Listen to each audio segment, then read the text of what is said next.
Good morning, beautiful people. How are you? It's your girl Shonna Etienne, and it is 8:15 in the AM. It is time for us to start with our virtual book club, and I'm so excited to be on this morning because today's Monday. Today's happy day. I know a lot of people like to refer to Mondays as like their regretful days or whatever, but it's not for me. Every day is an exciting day for me. No kidding. I kid you not. And that's what happens when you do what you love and love what you do. When you are your own boss and you make your own rules, you actually can wake up every day enjoying your day. Now, if your business sucks and your finances suck, and you have a lot of things going on in your family that suck, and you might wake up and hate Mondays as well. But I don't wake up like that, which is a beautiful thing. Good morning, Gwen. How are you? I'm so glad you're on. We're just going to wait for some people to get on. I'm going to take this opportunity, Gwen, to share the video with my friends on my personal page, and we're going to go ahead and get started and continue with the book. It takes a village to raise the bar, a New Paradigm for Black America, written by Dr. Boyce Watkins. So we are still on that book. For those of you guys who are new to the virtual book club, the book It Takes a Village to Raise the Bar, a New Paradigm for Black America is a ebook and it's a free download. If you go to the description portion of this podcast, you will see the link to download a copy of this book for free. So go ahead, take the opportunity to download this book so you can have it and read along, because I do not read it paragraph to paragraph. I go to certain paragraphs that I highlight for the purpose of this podcast, but I really do suggest that you all read this book so you can follow along with me. So let me just go ahead and share this video and we're going to get started. Please join me as we are talking about family. Yes, today's topic is all about family and the importance of maintaining the family unit, because what it can actually do to the home when we do not. So it's really important. Good morning, Justin. Good morning, Oneed. I'm glad you guys are on. I'm just sharing the video so we can get started. What was I going to tell? Oh, I have great news to tell you guys. I surely do. I think you're going to be excited. So let me just go ahead and do this because I got great news.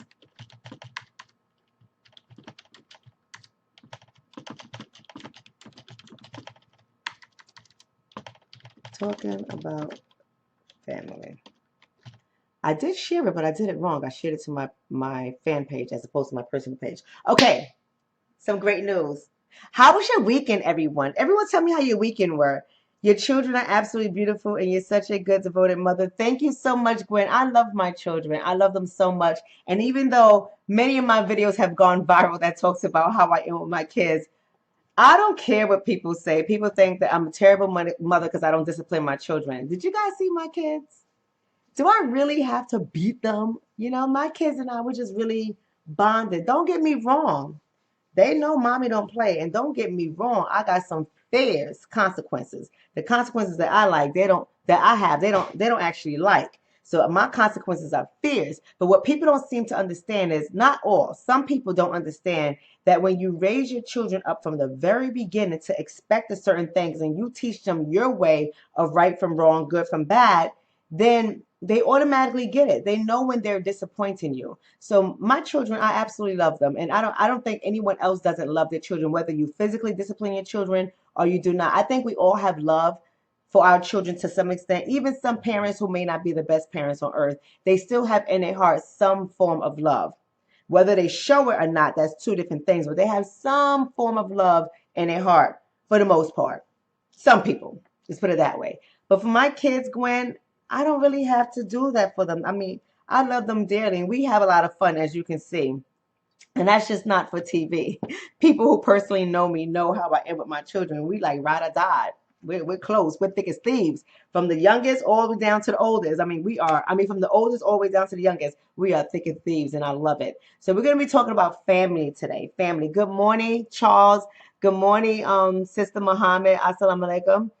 Good morning, Justin. We are all on. We already get ready with this book. And the last thing I'm going to announce to you guys. Wait, did y'all see my henna tattoo? Can y'all see it? You know what that is? Well, first it was a henna tattoo. My husband thought henna was Hennessy. I was cracking up this morning. I was like, stop playing with me. But no, it's my henna tattoo, and that's an Aquarius because I am an Aquarius. Yes, yes, yes. And my girlfriends, the identical twins, they got the Geminis. They're Geminis. So we all got like the same tattoo in the same area. It's just so cute. And I got great news for you guys. I got great news for you guys. I am going to be speaking at the All Black National Convention with Dr. Boyce Watkins. I'm going to be speaking in Louisville, Kentucky on September 29th. So if you guys have not gotten your tickets, I will be posting that today, and I'll be posting that until I speak. So you guys have plenty of time to get your tickets, but don't wait too much time. Just make a trip out of it. Get on an airplane, get over to Louisville, Kentucky. Make a trip out of it because it's going to be packed. We're going to have great content, great information.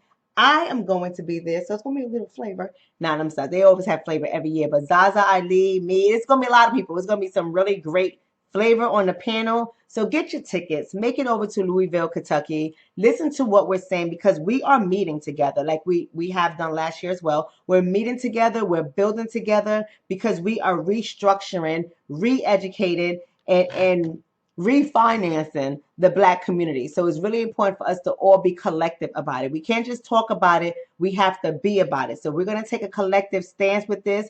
Just come on out and join us. So let's get started. We're talking about family today. If you haven't shared the video, make sure you guys share the video. And I can't wait till September 29th when I see you guys all in Louisville, Kentucky. I'm going to be excited. So the third tenet of the new paradigm for Black America has to do with family. The family unit is one of the most important components of any community. If you want to destroy a community, you can start by destroying the family. If you want to destroy the family, you can start by destroying the man. The Black man, for the last 40 years, I would even challenge him to say even more than 40 years, but for the last 40 years, has been killed by this society. Many of our men have become addicted to drugs, killed over drugs, incarcerated over drugs, and left unemployed and uneducated, or undereducated, or miseducated. Those are my other add-ons. Of course, there are exceptions to this rule, but for many communities, this has become the norm. So we're talking about the Black man and the family today, guys. That's what we're talking about. I wish I had a nickel for every mother I've met who relegated herself to the status of baby mama before the child was born. Part of this comes from the fact that so many Black men have been trained to be players and pimps before deciding that they might want to become husbands or fathers. Too many Black women have been trained to judge a man by the car he drives, the swag he possesses, or the way he thrusts his sex organs. Apparently, evaluating potential mates by the content of their character has become old-fashioned. Pause. Now, I want y'all to know, this is going to step on a lot of people's toes, and it is going to offend a lot of people. We are reading the book. For those of you guys who are jumping on right now, we are reading the book, It Takes a Village to Raise the Bar, A New Paradigm for Black America. It is written by Dr. Boyce Watkins. If you guys do not follow Dr. Boyce Watkins, I suggest you do. However, you have to have on your Teflon skin, you have to have on your shield, because he is not going to sugarcoat his words. He is not going to entertain your feelings and your emotions. He's not going to do it. He's going to shoot from the hip. He's going to say it how he believes it, and this is his truth. And we see this in a lot of our communities, and we only listen. So I'm going to let you guys know the way your ears hear it is going to make you feel some kind of way. I suggest put some of that aside and just listen to the message. Listen to the message. Do not focus on the messenger. Let's listen to the message. Fathers in many Black families have simply gone out of style. Many mothers don't believe they need them, and too many men are convinced that their presence isn't necessary. Even worse, we now have white liberals seeking to convince us that this is okay. Strong men are built to be natural providers. One of the greatest indicators of poverty is whether or not two parents are in the household. When you have two earners, you have more money to take care of the family. You have someone to depend on when things go wrong. You have another person around to watch the kids to make sure they are safe. You can try to do this. You can try to do everything yourself, but you are probably going to do it all wrong. Let me pause right there. I get the essence of what he's saying. I get the essence of what he's saying, but many of you guys know, on top of being a business consultant, helping new and inspiring entrepreneurs open up their business, because I have done it many times over, I am a marriage counselor. I am a couples therapist. I am a relationship expert. This is how I've been. This is how I'm trained. This is my education. This is all my research. This is who I am. I'm not just somebody who has a great personality when it comes to talk about relationship and I can get people to listen. I am trained in relationships. I have studied relationships. I have studied the research on human behavior when it comes to relationships. So this paragraph like this, I would personally say that I got to add some caveats on here because I want this to reach everybody. I don't want people to hear what he's saying and they think because they're in the household that they are exempt from what he is communicating, because that is not the case. When he says strong men are built to be natural providers, you know what? Strong men, weak men, I'm just going to say men. Men are built to be natural providers, and so are women, but we're talking about a whole different dynamics here. So let's not start getting all caught up on the sexes, because we know the battle of the sexes can go on for a long time. Today, we are talking about men. In this portion of the video, we are talking about men. That's it. We'll get to the women later, but right now we are talking about men. So let's stay focused. And when he's saying strong men, just take out the word strong men. Just leave it as men. Men are to be natural providers, period. Period. It's not about strong men or weak men. If you're going to have a family, you got to provide. You got to provide. Bottom line. So I'm going to take the word strong out of it. I'm just going to put men.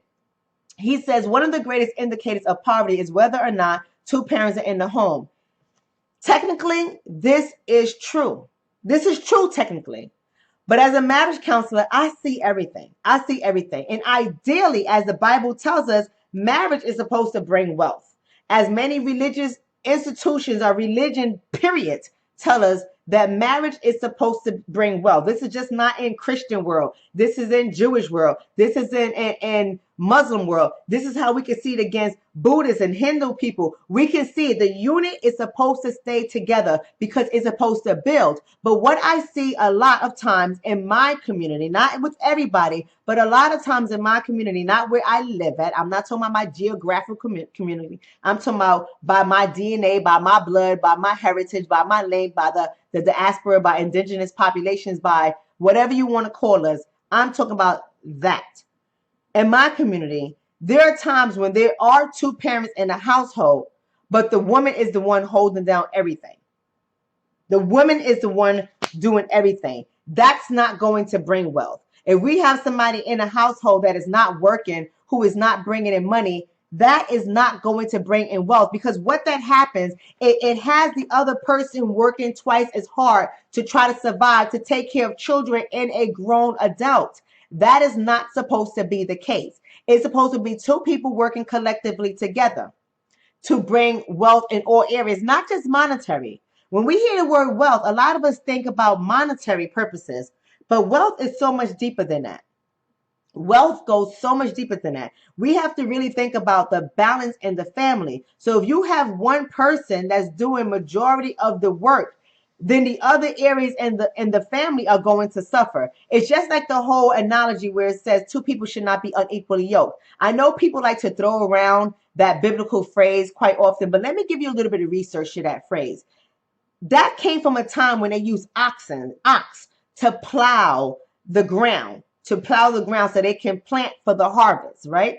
So when you had a big ox and a little ox, one was stronger than the other, that means that they was unequally yoked. And if the ground that was plowed was unequally plowed, then that means some seed is not going to make it. When you plant, some seed is going to die off faster than the other one because it was too shallow. The soil was too shallow, so the seeds couldn't really get root to build the harvest. So when we say unequally yoked, we're talking about you can't have somebody doing most of the work and the other person is just lying back, especially when it's a woman doing most of the work and the man is just lying back.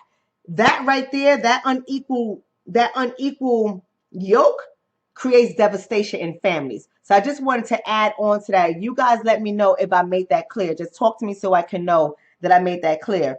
So before we just get all like in arms about what he's saying, I just wanted to let you guys know that you can't just take it on blanket terms, on shallow terms. It got to go much deeper than that, because there are a lot of black women that have their black men in the homes, but the black women are the ones who are providing. They're paying the bills. The man is coming in. He's playing video games. I see this a lot. I see this a lot in my couples, playing video games, going out to hanging out with their friends, coming home at 1, 2 o'clock in the morning. What do you think you're doing to that woman?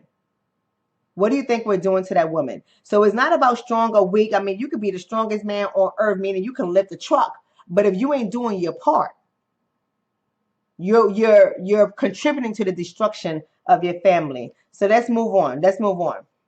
I don't know about you, but I find it offensive that we sit quietly and smile politely while others impose an agenda on our community that is making it nearly impossible for young, intelligent black women to even find a husband. Black women deserve to have protectors and providers, but men must be trained to fill that role. Simultaneously, women must be trained to expect and respect that role when such a man becomes available to them. You cannot solve a complex problem in a vacuum. No, you cannot. You cannot solve a complex problem in a vacuum. And I want to touch on this again. A lot of what he's saying is family. It has me like, let me go a little bit deeper, because I understand the pushback that's going to come from this paragraph. When it says here, intelligent black women, they deserve to be with a husband. They deserve to have protectors and providers, but men must be trained to fill that role. I want to say this. There are some intelligent black women right now that have men in their house or in their homes that are providers, but that's all they are. That destroys the mind of a black woman so fast.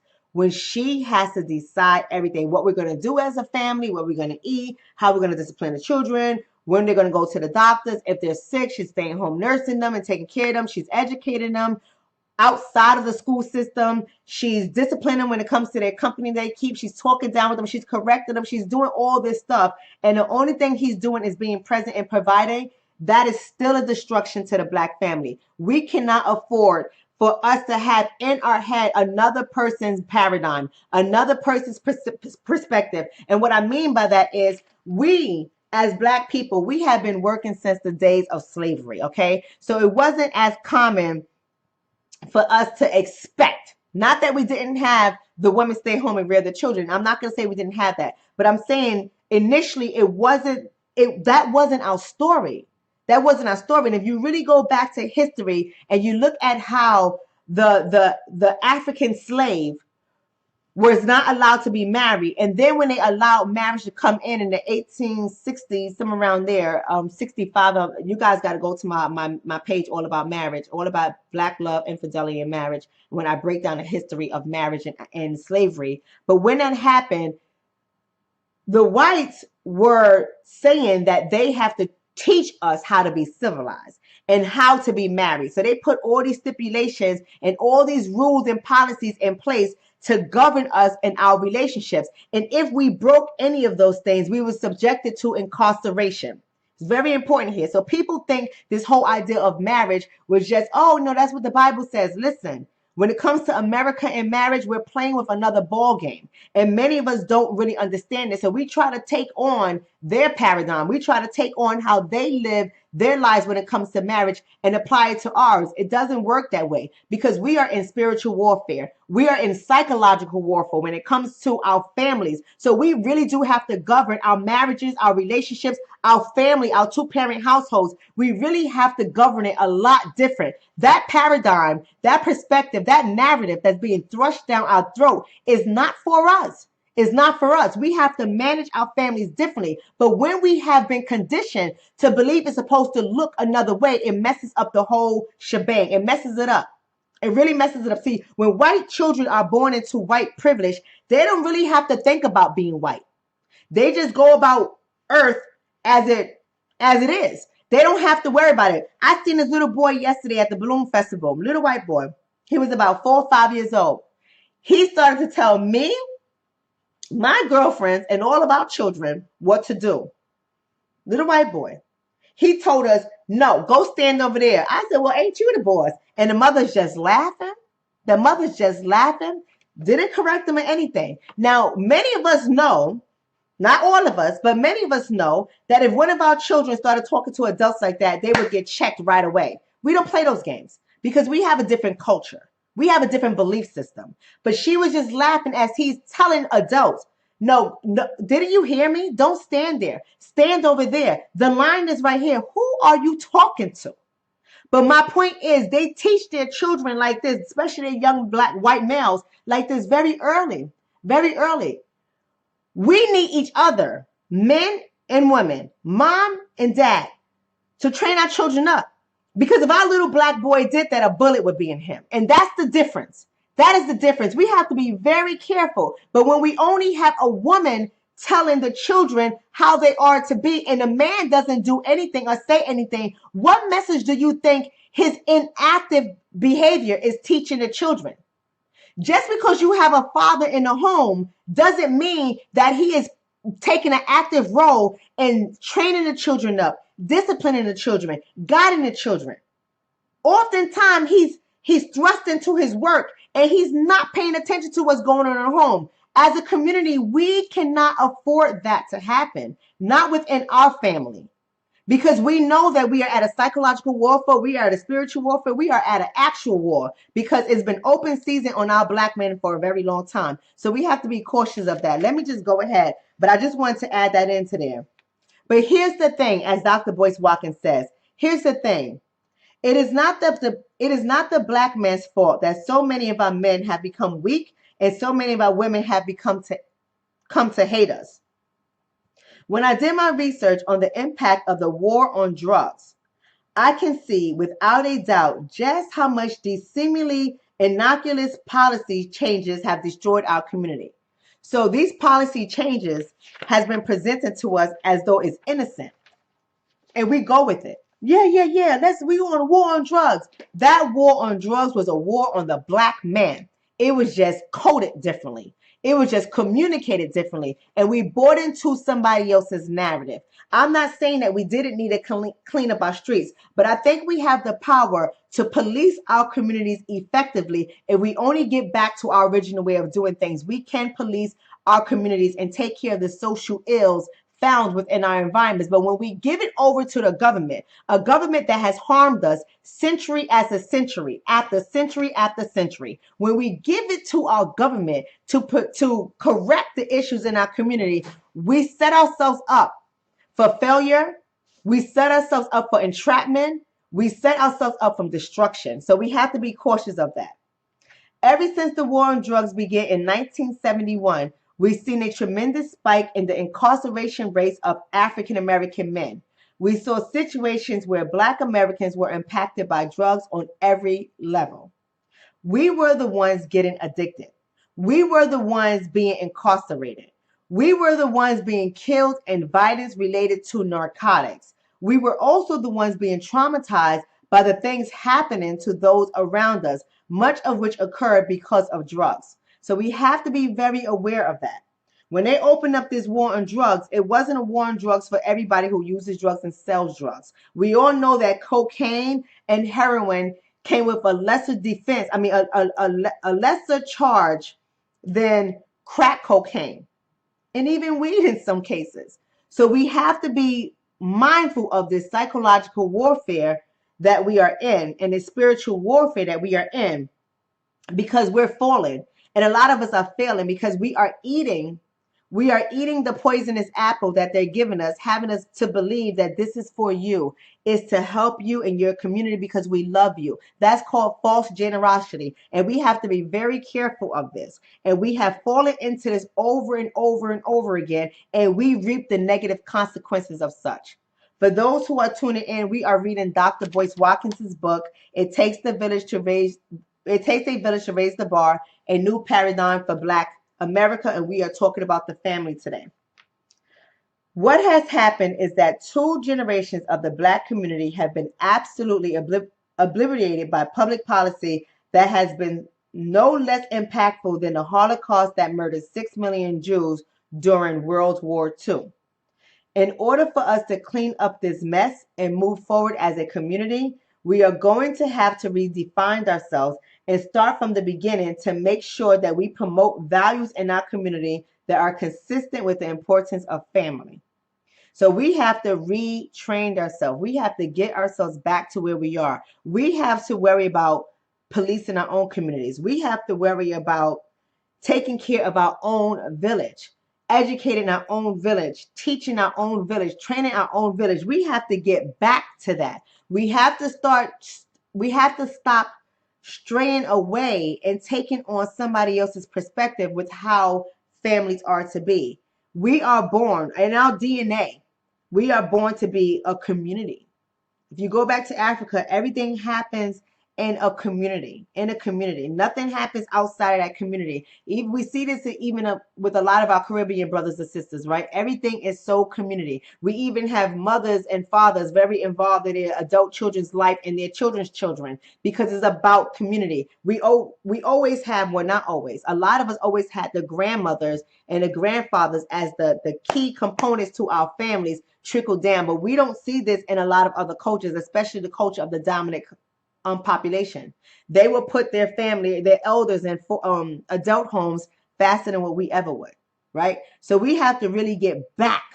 We got to get back to where we were because that's when our families were more intact and we had a better pride for ourselves and we had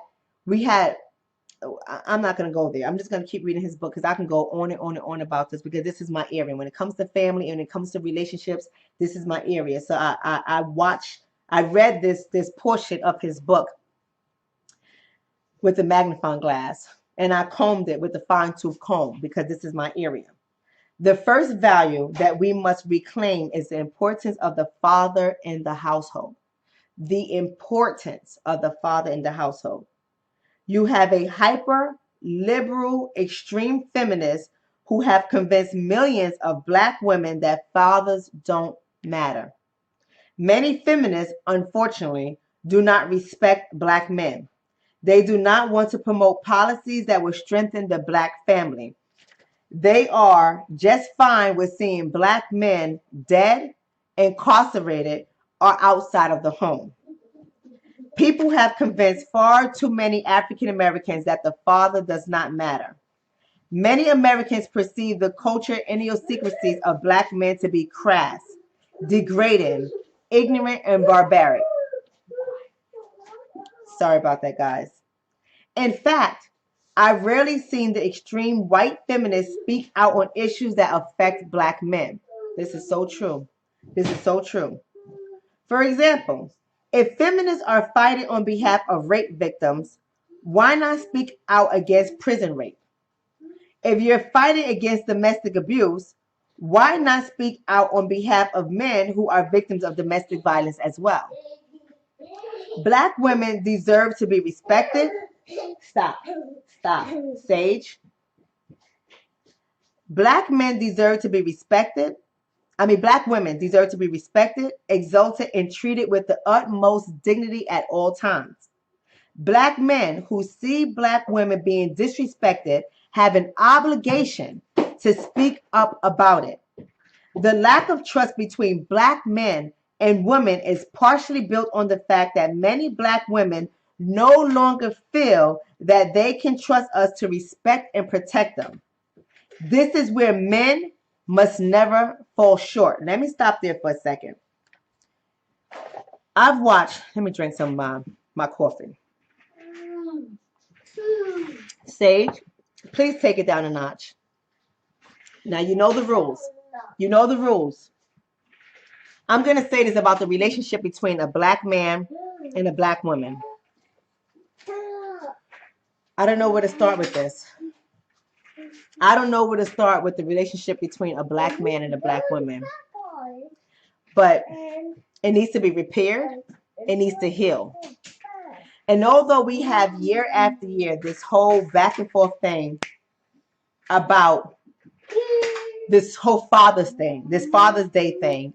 It really does, to this day, it really hurts my heart that we have such a strained relationship between the black man and the black woman. I don't even know where to start with this. For one thing, I would say this about this feminist agenda that's being pushed. Year after year, I have gone into Walgreens, CVS, and I have seen in the black section, so you know how they have the mahogany cards? In the black section, I have seen Happy Father's Day cards that are for women, only in the black portion. I don't see this in the white portion and it shouldn't be a black or white portion, but you know what, guys, that's what it is. You can see the mahogany cards that are geared toward black people or African people, indigenous people, whatever you want to call it, is geared toward us. But when you go to the dominant culture's cards, you don't see Happy Father's Day to their mothers. You don't see it. But amongst our mahogany cards, they're there. And we have normalized this. We have accepted this. This is the kind of stuff that we really do need to push away from. We need to stop normalizing this. We need to stop having subliminal messages that says, A, it's okay to ignore the father of your children who are alive. It's okay to keep your children away from them. It's okay not to have relationship with them, not to be there for your children fathers when you make them. It's okay. We have to stop accepting this narrative. Now, when we have isolated incidents, when this happened, that's okay. But right now, we're not seeing isolation. We're seeing this at record numbers. And what it is doing, it is subliminally suppressing the black man. But when something happens, we want the black man to stand up. We cannot take on two different narratives. We can't say the black man is not needed and then turn around and say, where is the black man? We can't do this. If we're going to be for our black men, we have to be for our black men. And fathers, if you're going to make children, you got to be there. You can't say, well, she ain't for me. That was a mistake. I didn't want a child. We got to stop using abortion as a method of birth control. We got to stop doing that. If you don't want to have a child by the person you're lying with, don't sleep with them. If you don't want to have a child by the person you're having sex with, you wear a condom. We got to stop getting women pregnant and then saying, well, what you going to do? I'm not ready to be no father. Then you should not have sex with that woman. We got to stop sleeping with men who are not working, who are living with their parents at the age of 40, at the age of 37, with no clear plan. They're not building to get out of their parents' house. They're not ready to take on a father, to take on a children, but yet we're having children with them. You can't turn around after you already had 1, 2, 3, and sometimes 5 kids by a man and then say he's no good. He's a bum. You had a child with him. He was good enough for you to sleep with. He was good enough to call you at 11 o'clock at night and you tell him it's okay to come over. You knew that was a booty call. He was good enough for this kind of stuff to happen, but now he's not good enough to have to be a father. He's no good. We have to get ourselves back to making conscious and wise decisions how we are bringing children into this world. And once they are here, we have to commit to them. We have to commit to them. Because when we don't, and we put this publicly for the world to see, what message do you think we're telling them about the black family? What is the message? And then we get mad when they're locking our black men up, when our black men are not getting jobs, when they're not cleaning up our community, when they're taking our black children, our black male boys, and they're failing them in the school system and sending them into prison straight from school. What do you think we are telling them? When we don't even love our black men or love our black women, what message are we giving the dominant community? What message are we giving them? But we get mad when they treat us like animals, but we're treating each other like animals. I don't understand it. It hurts my heart. So people know when they come into my office for couples therapy, for relationship therapy. If you are planning on leaving your man, I am not the therapist to come to. If you are planning on leaving your woman, don't come to my office. Because my ministry is in keeping families together, bottom line. And I tell people that. From the minute they come in, I know my niche. I know my specialty. I don't take on the dominant coach's view and perspective when it comes to marriage coaching, marriage counseling, and couples therapy. They don't know my people. They made it so easy for my people to walk away from their relationships. You walk into any hood, you can get divorced for $399. The billboards say it all. But you go into a suburban community, those signs are not up there. They don't tell you that you can get divorced for $399. They don't tell you that you can get divorced for $199. Hell, I even seen a sign in the hood that said for $99. They don't tell you that. So what do you think the subliminal message is? That they don't value our families. And it's okay to walk away. And if you made a mistake, get divorced. Don't give it 100%. Don't give it 150%. Get divorced. So if you're coming into my office to fight, I'm not the therapist for you. If you're coming into my office just so you can break up, I'm not the therapist for you. Go to a white therapist to do that. I'm not. Go to a black therapist that don't value family. I'm not. Marriage is not easy. My marriage is not easy. But I work my marriage every day. I want to walk away every other day. Okay, I'm making that up. But I work my marriage every day. Every day. There's times when we get the silent treatment in the house, and that is so unhealthy. And it breaks me down emotionally. It breaks me down mentally. But I also know that on the grand scheme of things, there are more happier times than there are bad times.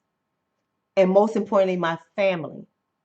My family means everything to me. So at what cost do I want to entertain a billboard that says to get divorced for $399? At what cost? To my children's psychological cost? What cost? To my black boys going through the school system with white female teachers that know that they are in a single parent household, so they railroad them and treat them any kind of way? At what cost? At what cost? At the cost of my daughter being confused about what it is to have a man and what it is to be in a relationship with the man? At what cost? Everything has a cost. What are you willing to pay? What are you willing to pay? I don't even feel like reading anymore. I don't.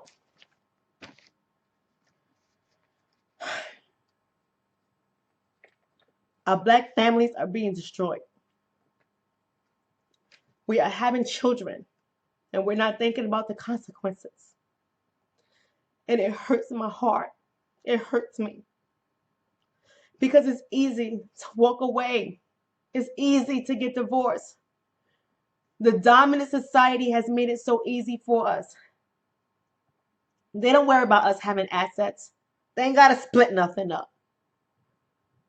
They don't worry about our children going through a psychological evaluation to determine the impact that the divorce is going to have on our children.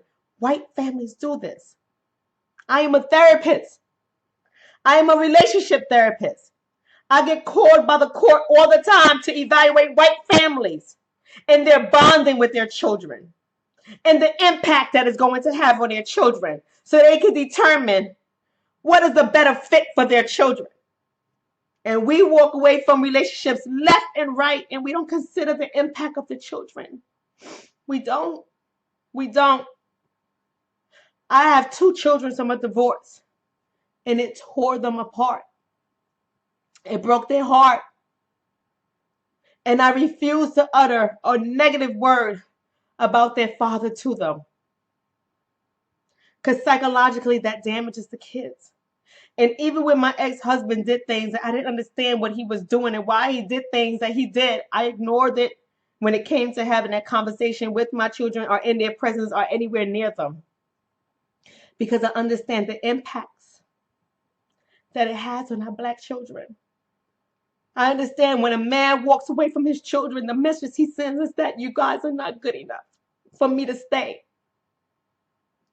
And even though those words do not utter out of his mouth, it becomes his actions and his behaviors. And daughters lessen their values. And they make foolish decisions because they're confused about what a man is in their life. And sons try to teach themselves about being a man, because although I'm an awesome mother, there's just some things I can't teach my son about being a man. I know how to change a tire on a car, but it sends a different message when a father teaches a son how to change a tire.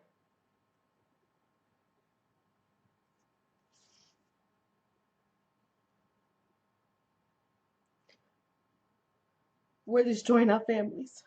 We are destroying our families. And we are allowing the dominant culture to feed us a narrative that's destructive toward our families, and we believe it because we have been conditioned and we have been brainwashed to accept this as the norm. We have to stay together. We have to endure. Now, I know there's exceptions to the rules. I know that there are exceptions to the rules, but we have to endure. We have to recognize the impact that it has not only on our children, but us, and how we are looked at and how we are treated when our families are broken. I didn't finish this chapter. I'm not going to finish this chapter because I think you guys understand the message that this chapter is bringing. And emotionally, I couldn't finish the chapter because you see how it gets me. This is my area. I'm a passionate couples therapist. I'm a passionate relationship expert because I know the psychological impact. I'm passionate. I'm done, guys. I love you guys. Tomorrow morning, we are getting off community. I'm sorry I got emotional, but we got to stop breaking down our families. We are getting off of family tomorrow. We are going to be on community. Download the book, guys. The book is in the link, the description portion of this podcast. Click on the link. Download the book. I hope you guys will join me in Louisville, Kentucky on September 29th at the All Black National Convention with a wonderful panel led by Dr. Boyce Watkins. We're going to be talking about this. It takes a village to raise the bar. And I'll see you guys tomorrow morning in the AM. God bless.